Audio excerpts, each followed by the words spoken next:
1948년 10월 19일 평화롭던 마을에 악몽이 시작됩니다.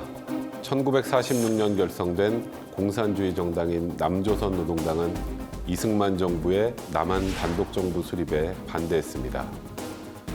이때 제주도에서 무장봉기를 하며 비롯된 제주 4.3 사건. 이 사건의 진압을 위해 출병을 거부한 것은 전라도 여수에 주둔하던 남로당원들이었습니다. 이들을 진압하기 위해 벌어진 유혈 사태. 그 과정에서 수많은 민간인들의 희생이 일어났습니다. 아버지 왜 돌아가셨어요? 한번 물어보고 싶어요. 왜 잡혀갔어요? 그리고 옛날 동네 사람들이나 이 사람들이 말할 때 빨갱이들이라고 했는데 아빠 그게 사실이에요. 물어보고 싶어요. 우리 아버지가 29세 때 여순 사건 때 돌아가셨습니다. 제가 그때 나이는 7살. 그 후로 이제 많은 고통을 받아가면서 커나왔죠. 지금도 그때 그 진에 나온 이 일을 하나도 잊지 못합니다.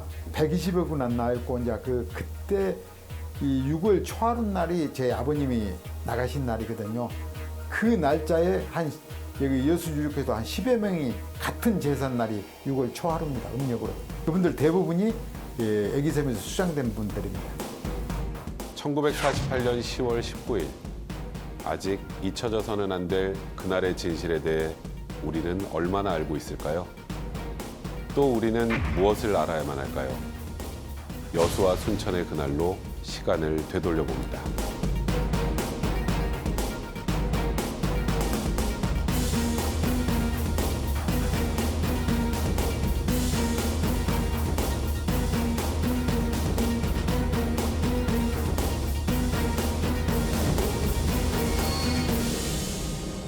오늘 이야기 전할 백성문입니다.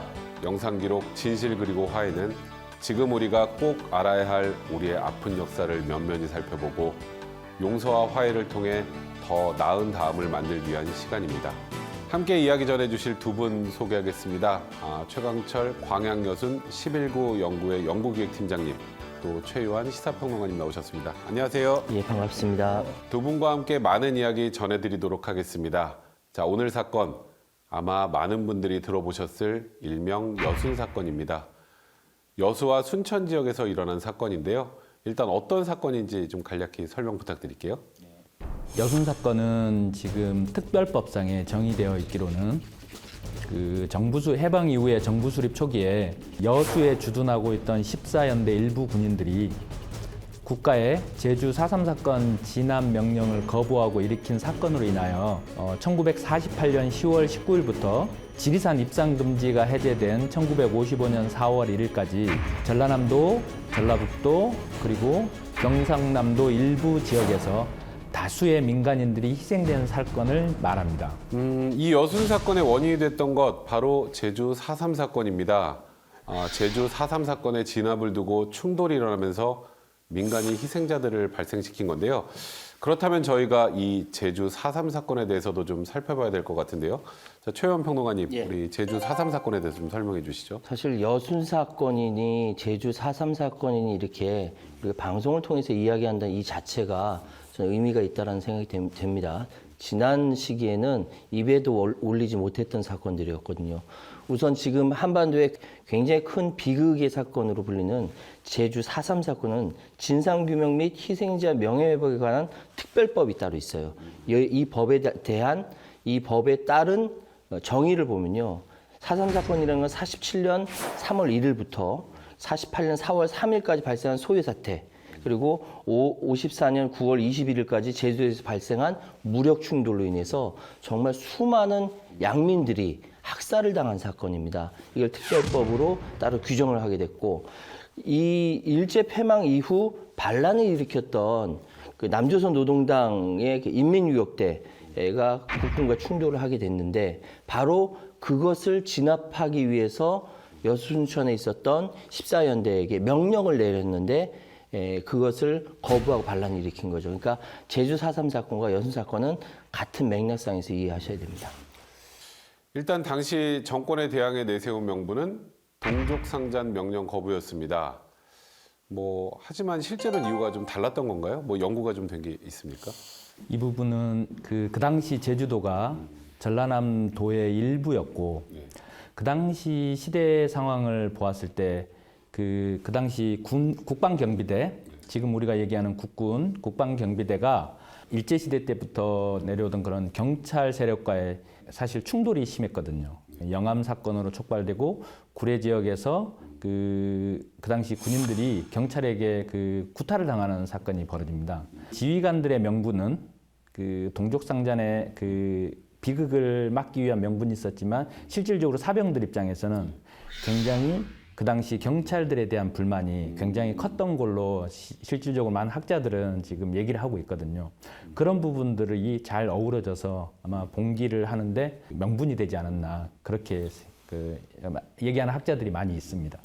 문제는 좌익이나 우익, 이런 정치적 성향을 가리지 않고 여수 순천 지역의 일반 민간인들을 향해서도 이런 잔인한 폭력과 학살이 행해졌다는 점인데요. 자, 그럼 두 세력에 포함되지 않았는데 이렇게 민간인들이 희생된 배경이나 원인 그런 게 좀 있을까요? 46년 8월에 미군정이 투표를 한 자료가 있습니다. 일반 국민들을 대상으로 사회주의와 자본주의와 공산주의에 대한 그 선호도를 그 당시 미군정이 조사를 한 자료가 있나 봐요. 근데 그때 결과가 뭐였냐면 사회주의가 70%였고 자본주의가 14%였고 그다음에 공산주의가 7%밖에 안 됐습니다. 사실 그 당시에는 사회주의가 해방 이후에 사실은 그 어떤 시대적인 경제 체제의 모순과 결부되다 보니까 사실 많은 민중들 입장에서는 그런 어떤 사회주의한 호감도가 있었던 걸로 조사가 됐거든요. 문제는 좌익이냐 우익이냐 이 문제보다는 이 여순 사건이 진행되는 과정에서 여순 14연대 봉기군과 그다음에 이를 진압하려는 토불군들 사이에서 가운데에 끼어있던 민간인들이 희생을 많이 당하게 되는 거죠. 그러니까 이게 꼭 좌익 우익 말고 그런 역사적 배경 때문에 그런 일들이 좀 벌어진다. 자, 그러면 이 과정 중에 발생한 피해자는 얼마나 되나요? 그 당시 정부 통계에 의해서 사실은 지금 조사 자료에서 보듯이 굉장히 다양한 자료들이 있거든요. 근데 실질적으로 저기에서 저희들이 초점을 맞추는 자료는 전라남도 당국에 의한 1949년 10월 25일 자료거든요. 49년 1월 10일과 49년 10월 25일 사이에 많은 학살이 자행됐거든요. 그러다 보니까 물론 그 뒤에도 사실은 좀 수치가 있긴 한데 11,131건으로 지금 표시되어 있는 저 당국의 지금 희생자를 일단 기준으로 삼으면은 엄청나네요. 사실은 굉장히 많은 희생자가 발생했던 거죠. 자, 그러면 이 사건의 진행 과정 이건 어떻게 되나요? 48년 10월 19일 밤에 이제 우리 흔히 이야기하는 거병의 밤이었죠. 거병을 일으키면서 10월 20일에 새벽에는 여수를 사실은 봉기군들이 장악을 하게 됩니다. 주력 부대가 있었는데 그 주력 부대는 통근 열차를 이용해서 여수에서 순천까지 그 당시 1시간 반 정도 걸렸다는데 그 통근 열차를 이용해서 순천역으로 가게 되죠.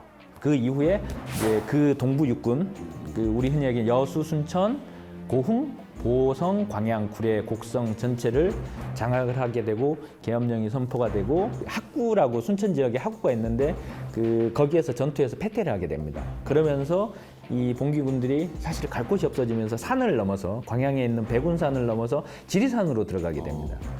그래서 지리산으로 들어간 봉기군들을 저희들은 흔히 얘기하는 말로 빨치산이라고 얘기를 하는 거죠. 이제 10월 23일에 순천이 토벌군에 진압이 되고 그다음 27일쯤에 이제 여수가 진압이 되는 과정을 거치고 그 이유는 사실은 이제 토벌 과정입니다. 자, 우리 이 여순 사건의 타임라인까지 한번 살펴봤는데요. 자, 이후에요. 이 여수주둔 국방경비대 14연대 주동자들 이에 대해서는 어떤 처분이 좀 내려졌나요? 지금 공식 기록에는 반란군이 392명이 사살되고 2,298명이 투항했다라고 나옵니다. 이건 공식적으로 나온 기록만 그렇고요. 그런데 이들에 대한 이제 추후에 무슨 군사법정이 세운다라든지 이런 것들이 전혀 없었던 것이 뭐냐면 북에서도 빨치산에 대해서는 내버린 전혀 이게 손을 쓰지 않는 상황이고, 왜냐하면 박헌영이 북에서 숙청당했고요. 박헌영의 직속이었던 이현상이 사살되고, 그리고 또 이현상이 밑에 있었던 김지회 역시 토벌대에 의해 사살됩니다. 그러니까 이 상황이 극단적인 것이, 사실 그때 나왔던 자료만 가지고 이야기할 수 있는 거지, 수많은 사람들이 사실 사살되고 투항됐다고 하지만 투항하지 못하고 중간에 죽은 상황도 있고, 혼란한 상황에서 공식 기록만 그렇게 나타난 것이죠. 자, 그러면 이 사건을 통해서 진실화해위원회는 어떤 조사를 진행했었나요? 일단 결론만 말씀드리면은 438명의 순천 지역 민간인을 내란 혐의로 무리하게 연행해서 살해했다. 결론은 이렇게 났습니다. 네. 자, 그러면 여순 사건과 관련해서 결정된 내용들 좀 있을까요? 일단 여순 사건 위원회가 내린 결정만 일단 보자면요. 그러니까 여순 사건 희생자 유족 심사 결정이 희생자가 45명, 전원 사망했습니다. 또 유족은 214명. 그리고 진상규명조사 개시 결정을 했는데 향후 2년간 진상조사 실시하고 조사 종료 후에 6개월 이내에 진상조사 보고서를 작성한다라고 이제 결정이 났고요. 여순 사건과 관련해서 국가 권력이 잘못했다라는 것을 공식적으로 사과해라. 또 희생자에 대한 명예회복, 위령사업 지원 조처를 마련할 것을 권고했습니다. 사건 이후 유족들의 삶도 참 고단했을 것 같은데요. 유족들의 이야기 짧게 만나보겠습니다. 이제 제가 이렇게 혼자 이렇게 커갖고 살았던 것은 부모를 잃었기 때문에 혼자 이렇게 홀로 살았잖아요. 어머니와 아버지와 같이 알콩달콩 살았으면 인생이 바꿔질 수가 있잖아요. 이제 나이가 좀 들어서 학교를 가게 됐는데, 학교 갔을 때 제가 호적을 실었대요. 그렇게 7년 후에 실었는데, 학교는 8살 때 학교로 갔어요. 그러니까 1살 먹어서 학교로 가는 거지요. 그 말은 말할 것도 슬퍼. 다른 것보다 엄마 아빠 혼연신고 해갖고 꼭 그게 호적 한번 실어보고 싶은 거의 소원이에요. 그게 양심. 그게 아니네요. 예, 아니에요. 그게 양심. 지금도 그때 그 진에 나온 이 일을 하나도 잊지 못합니다. 우리 아버지 30도 못 돼서 돌아가셨지. 나가 아버지 때문에 나 배울 것도 못 배웠지. 할 일을 내가 아예 하지를 못했잖아요. 그렇게 남 하는 것을 하나도 못 겪어봤는지 한이 안 되겠습니까? 유족들의 무죄 판결을 위한 싸움도 계속되어 왔습니다. 진화의 결정 이후 유족들의 재심 청구가 이어졌는데요. 1심을 담당했던 광주지방법원 순천지원에서는 재심 청구를 받아들였습니다. 사실 최근에 이 수사와 재판의 프로세스를 본다면 너무나 당연한 그런 결정인데요. 그런데 이 당시 검찰이 항고도 했더라고요. 이 내용에 대해서 우리 팀장님이 좀 정리해 주시죠. 그 당시 항고 내용이 그 유족의 증언이나 역사적 정황만을 가지고 불법 수사로 단정하기 어렵다는 내용으로 항고를 했는데 2심도 그렇고 대법원도 사건을 기각했습니다. 광주지법 순천지원에서 열렸던 여순 사건 민간인 희생자 재심 선고공판에서 김정아 부장판사가 방금 말씀하셨던 철도공무원 장환봉 씨에게 무죄를 선고하고 고개를 숙여서 사과를 했습니다. 유족들에게. 그리고 판결 사유를 장환봉은 좌익도 우익도 아니다. 장환봉 씨는 명예로운 철도공무원으로 기록될 것이다. 70년이 지나서야 잘못되었다고 선언하게 되는데 더 일찍 명예로움을 선언하지 못한 것에 대해서 사과드린다라고 이야기했습니다. 또 피해자 명예회복을 위해서 걸어야 하는 길이 아직도 멀고 험난하다. 그 여순 사건 희생자들과 명예를 회복하기 위해 이 사건과 같이 고단한 절차를 더는 밟지 않도록 이 특별법이 제정돼서 구제받을 수 있기를 간절히 바란다라고 김정아 판사가 이야기를 합니다. 더군다나 판결을 마친 김 부장판사를 비롯해서 배석판사, 검사, 법원 직원들 모두 다 일어나서 유족들에게 고개 숙여 사과를 했다라는 것이죠. 그러니까 그 제사에 모였던 유가족들을 비롯해서 시민단체 시민들 모두 다 같이 박수를 치면서 환호를 했다라는 보도가 나왔었습니다.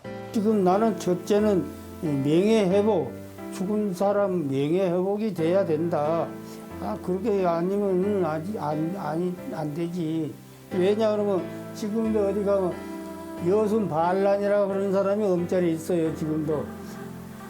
나 옆에서 혹간에 그런 사람은 니는 무엇이냐? 니는 어디서 김정일이 동네에서 살다가 왔냐? 니는 반란이라고 그러게. 어디 여수서 반란 온 데가 어디가 있어? 나 그러고 뭐라고 많이 그랬어요. 근데 이제 지금 와서는 첫째 명예회복, 그 피해자들 명예회복, 니네 없이 명예회복이 돼야 안 되겠습니까? 절대적으로 이제 필요합니다. 저도 지금 그 보이지 않는 그 트라우마가 있습니다. 누가 싸우면 무섭습니다.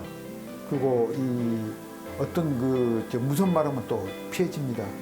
항시 제 자신이 불안정하다고 느껴질 때가 많습니다. 여순사건위원회가 지금 활동 중인데요.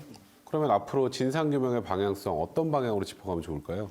사실 진상조사위원회가 이렇게 만들어져서 조사를 하고 이걸 앞으로 어떻게 이끌어갈 것인가 이게 논의하는 이 자체가 굉장히 감격스러운 것이 예전에는 여수 순천이라고 말도 꺼내지 못했고 반란 사건이라고 얘기하면서 여수 순천 시민들의 명예까지 걸려 있는 문제가 있었어요. 그런데 이제는 정식 명칭으로 그 명예를 회복한다라고 하는 차원에서 진행되니까 참 다행이라는 생각이 들고요.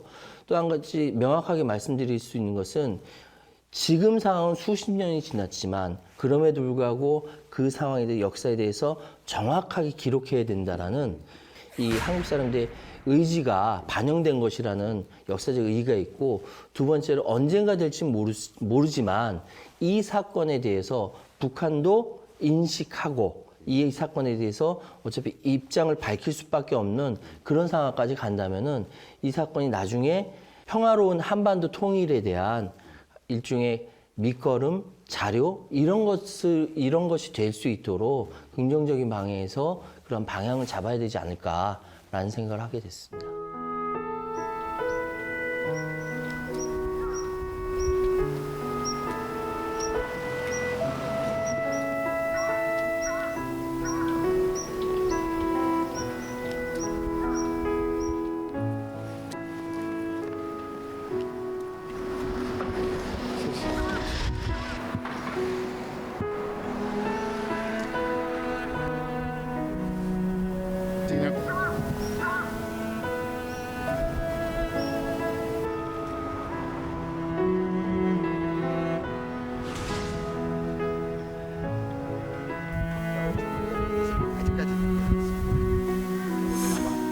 아주 무지막지 않았던 학살입니다. 역사적으로 상당히 마음 아픈 우리 유족의 하여튼 제일 많은 사람이 학살된 터다 이렇게 생각하십니다. 여기가 본래 이 구태기가 있었어. 근데 여기 구태기가 있으니까 여기다가 잡아 엮고 저 위에서 내리고 저기서 실고 와서 또 갖다 엮고 그래갖고 총살 다 한 자리에 여기가 바로. 여수가 이게 바다도 많고 그런데 오직 여기다가 이렇게 한 이유가 있을까요? 그렇게 이유가 하면 여기가 이제 저기서 지내 다니는 사람도 안 보일 정도가 여기가 구태기가 돼갖고 있으니까 그래서 이걸 한 것이라. 예.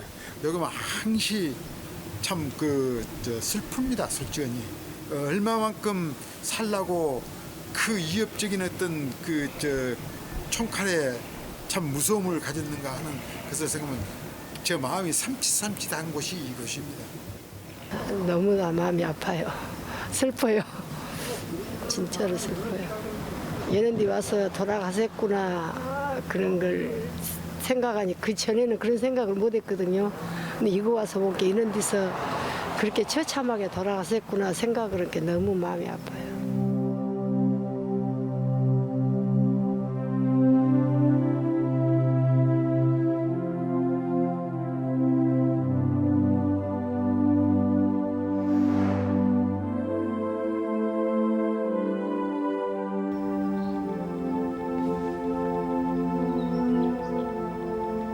저쪽에가 조돌연맹이 수장됐던 애기샘입니다. 그러니까 지명은 남해군 석희도로 그렇게 돼 있는 것 같은데 실제로 이거 또한 애기섬이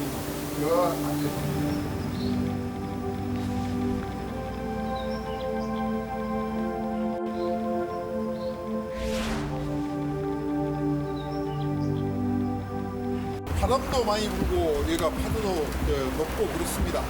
이런 지역을 찾아서 이 사람들은 이런 곳을 학살투로 이용해 있는 것 같습니다.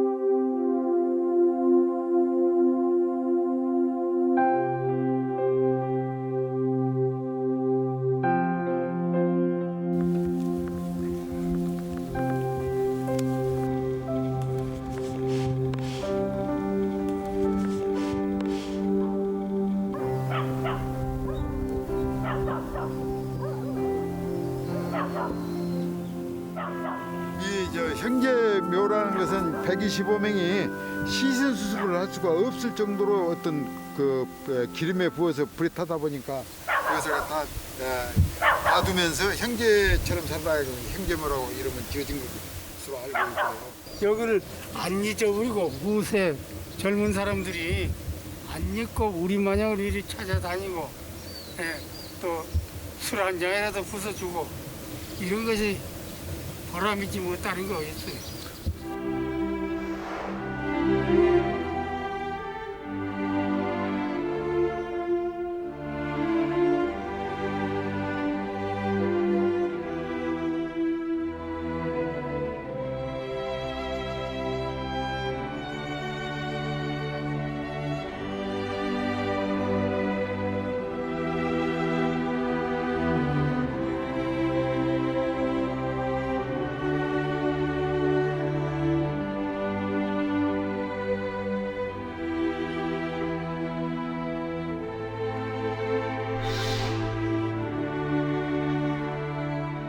이번 사건의 이야기를 담은 창작 오페라, 국가기념일 지정, 합동위령제 이런 다양한 후속 조치들과 또 잊지 않기 위한 노력들이 이루어지고 있는 상황인데요.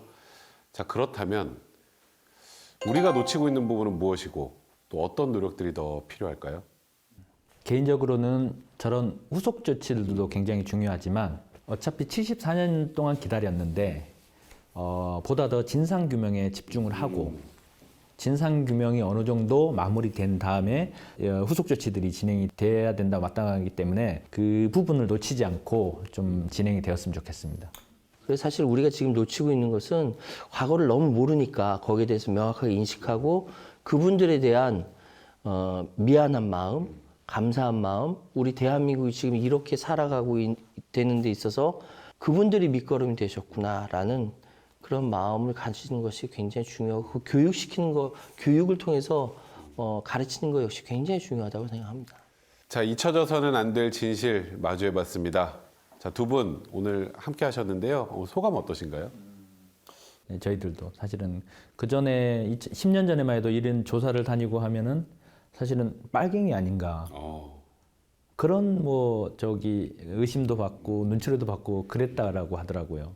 근데 지금은 사실은 그런 부분들은 사실은 정비가 돼 있다 보니까 지금은 사실 그런 눈초리는 없습니다. 아무튼 과거의 그 우리 비극의 역사를 조금 더 진상 규명을 해서 제대로 된 진상 보고서가 나오고 그 부분에 대한 국가가 사죄할 일이 있으면 사죄를 하고 향후에 재발 방지 대책을 위한 노력을 하는 계기가 되었으면 좋겠습니다. 여수 순천 사건이라는 것은 계속적으로 현재 진행형인 사건이 아닐까라는 생각도 들어요. 국가 권력은 효율성을 위해서 또는 그 국가 권력이 자기 기능을 하기 위해서 어떤 일을 진행할 때 의도하지 않게 벌어진 사건을 위해서 한 생명이, 한 우주가 소멸되는 경험을 많이 하게 되는데 여수 순천 사건이 지금 지속적으로 대한민국이 발전하는 이 과정에서 앞으로 국가 권력이 어떻게 국민들을 섬기고 모셔야 할 것인가에 대한 그런 자세로서 모습을 보여줬으면 좋겠다라고 말씀드리겠습니다. 여순 사건을 바라보며 쓴 조계수 시인의 시를 만나며 인사드리겠습니다. 10월이 오면 어혈을 풀지 못한 여수 앞바다는 굽이굽이 갈기를 세워 달려든다. 신월리에서 만성리에서 가막섬, 애기섬을 돌아오는 저 외치는 자의 소리여. 허물을 털고 일어서는 진실만이 용서와 사랑의 다리를 놓는 법. 그 다리를 건너오는 아침을 위해 눈 감지 못하는 하늘이여, 다물지 못하는 바다여. 50년 긴 세월 바람 속에 떠도는 호곡을 그치게 하라. 저희는 다음 주에도 지금의 우리가 만나야 할 진실들을 찾아가도록 하겠습니다. 시청해주신 여러분 고맙습니다.